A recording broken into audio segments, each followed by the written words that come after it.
యుఎస్లో సరైన పత్రాలు లేకుండా నివసిస్తున్న ఇండియన్స్ను సైనిక విమానంలో తీసుకురావడంపై విపక్షాలు అభ్యంతరం తెలిపాయి. భారత పౌరులను ఉగ్రవాదుల్లా కాళ్ళు చేతులకు సంఖ్యలు వేసి తీసుకురావడం ఏంటని ప్రశ్నించాయి. ట్రంప్ ప్రభుత్వం భారతీయుల పట్ల అగౌరవంగా ప్రవర్తిస్తుంటే ఎన్డీఏ సర్కార్ ఏం చేస్తుందని రాజ్యసభలో నిలదీశారు. మోదీ సర్కార్ విదేశాంగ విధానం సరిగా లేకపోవడంతోనే ఇండియన్స్కు అవమానం జరుగుతోందన్నారు విపక్ష ఎంపీలు.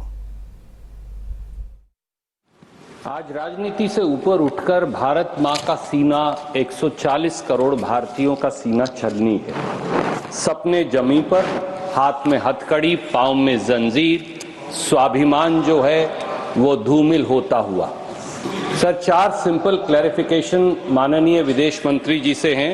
पहली, क्या सरकार जानती है कि 5 फरवरी को 104 भारतीयों को हाथ में हथकड़ी और पांव में जंजीरें लगाकर, जहां 19 महिलाएं भी शामिल थी, 40 घंटे की यात्रा जिसमें एक टॉयलेट, इस अमानवीय तरीके से उनको जबरन भारत भेजा गया और सरकार चुप्पी साधे रही।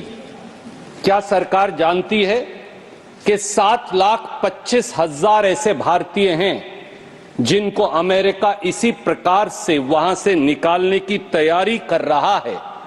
क्या यह व्यवहार एक आतंकवादी या उग्रवादी का व्यवहार है भारतीयों से, या एक मानवीय व्यवहार है? इस पर क्या सरकार टिप्पणी करेगी? दूसरी क्लैरिफिकेशन, सर, कितने हजार और भारतीय हैं?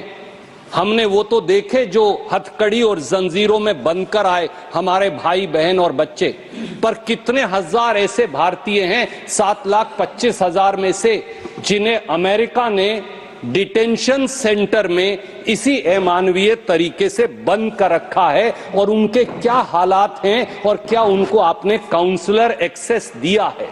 जब कोलंबिया जैसा छोटा सा मुल्क और उनकी राष्ट्रपति लाल आंख दिखाकर अमेरिका को अब उनके नागरिकों को बेइज्जत और अपमानित करने के बारे में उनको सही मार्ग दिखा सकता है, तो आप क्यों नहीं? सर, अमानवीय तरीके से उनको भारत लाएगा। मैं अगला सवाल तो पूछ, सर सवाल तो सुन, एक सेकंड, आई वुड अर्ज द मेंबर्स, सर सवाल तो सुन लीजिए, ऑलरेडी मेड दैट पॉइंट, आगे का तो सुन लीजिए। Okay, go ahead. लाया गया और लाने के बाद भारत की धरती पर जब उतर गए तो आप भी उनको सम्मान देने के लिए तैयार नहीं। हरियाणा के कैदी वैन में हमारे नागरिकों को ले जाया गया, कैदी वैन में सर, अपनी धरती पे। पूछिए। इसमें गुजरात के लोग थे, हरियाणा के लोग थे, पंजाब के लोग थे, यूपी के लोग थे।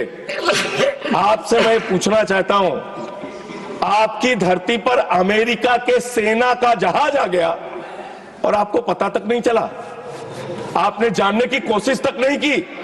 आपने जानने तक कोशिश नहीं की कि एक टॉयलेट में शर्म करो आप लोग, एक टॉयलेट में 104 लोग अमानवीय तरीके से लाए गए।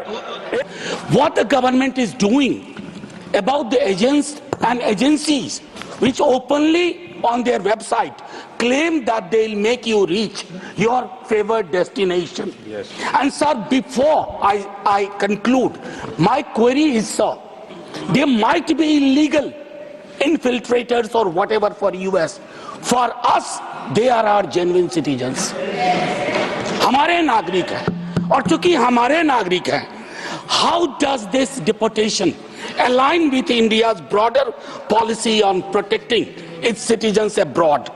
Will the Indian government raise this, particularly the inhuman aspect of it, which scares us all?